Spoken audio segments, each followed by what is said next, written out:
कहते हैं कि दुनिया में सबसे ज्यादा पावरफुल और इफेक्टिव हथियार अगर कोई है तो वो है आपके शब्द, आपकी बोली।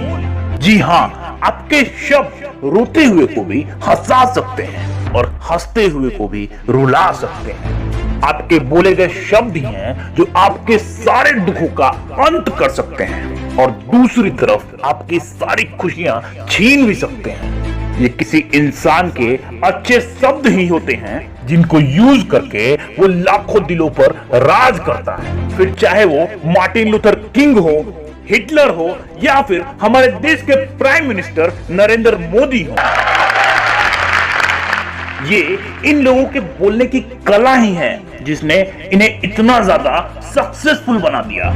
इनके सफलता की कहानी यही बताती है कि अपने शब्दों से एक इंसान न सिर्फ खुद का या अपने परिवार का या फिर राज्य का बल्कि पूरे देश का निर्माण भी कर सकता है और उसे तबाह भी कर सकता है। एक बार मथुरा में व्यापार करने के लिए दो व्यापारी आए। उनमें से जो पहला व्यापारी था वो मीठे शहद का व्यापारी था। उसका शहद बहुत ही मीठा था, परंतु वो मथुरा में ज्यादा दिन टिक नहीं पाया क्योंकि उसे कंटिन्यू घाटा ही होता रहा और इसीलिए जल्दी ही वो मथुरा छोड़कर चला गया। दूसरा जो व्यापारी था वो मिर्च का व्यापारी था। पहले दिन वो व्यापारी सिर्फ एक पोटली लेकर आया था, पर दूसरे दिन वो पूरी की पूरी बैलगाड़ी भर के लाया और धीरे धीरे पूरे मथुरा में ही उसकी धाक जम गई और देखते ही देखते वो व्यापारी मथुरा का सबसे अमीर आदमी बन गया। ये देख आसपास के लोगों को बड़ा आश्चर्य हुआ और वहीं के एक बंदे ने एक बूढ़े बाबा से पूछ लिया कि ऐसा क्यों कि एक मीठे शहद का व्यापारी कंगाल हो गया और एक मिर्च का व्यापारी धीरे धीरे नगर सेठ बन गया। बाबा पहले तो थोड़ा मुस्कुराए और उसके बाद उन्होंने जो कहा ना, मेरी रिक्वेस्ट है आपसे कि इस बात को अपने दिल में अंदर तक जाने देना। उन्होंने कहा कि बेटा, मीठी बोली बोलने वाले की तीखी मिर्च भी बिक जाती है और जो कड़वी बोली बोलता है उसका मीठा शहद भी नहीं बिकता।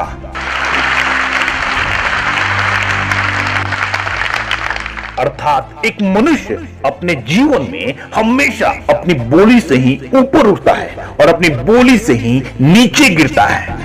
ये छोटी सी कहानी बताती है कि आपके शब्दों में ही इतनी ताकत है कि आपकी जिंदगी को वो बना भी सकते हैं और बिगाड़ भी सकते हैं। ये आपके बोले गए शब्द ही हैं जो टूटे हुए रिश्ते भी जुड़ जाते हैं और जुड़े हुए रिश्ते भी टूट जाते हैं। इसीलिए अगर आपने शब्दों के चयन की कला सीख ली तो आपको और कुछ भी सीखने की जरूरत नहीं है। फिर आप किसी भी चीज को या किसी भी इंसान को अपनी ओर आकर्षित कर सकते हो। शत्रु को भी आप मित्र बना सकते हो। अगर एक बार आपने बोलने की कला सीख ली तो आप इतने ताकतवर हो जाओगे कि आप किसी मरे हुए में, किसी निराश बंदे में या फिर जिंदगी से हारे हुए इंसान में भी जान फूंक सकते हो, नई जिंदगी दे सकते हो और उसे हर वो चीज दिखा सकते हो जो वो अपने खुद की आंखों से देखने में असमर्थ है। इसीलिए अगर भगवान से कुछ मांगना ही है तो उससे अच्छे शब्द मांगो, क्योंकि अगर आपने शब्दों का सही प्रयोग करना सीख लिया तो आपको सफल होने से दुनिया की कोई ताकत रोक नहीं पाएगी।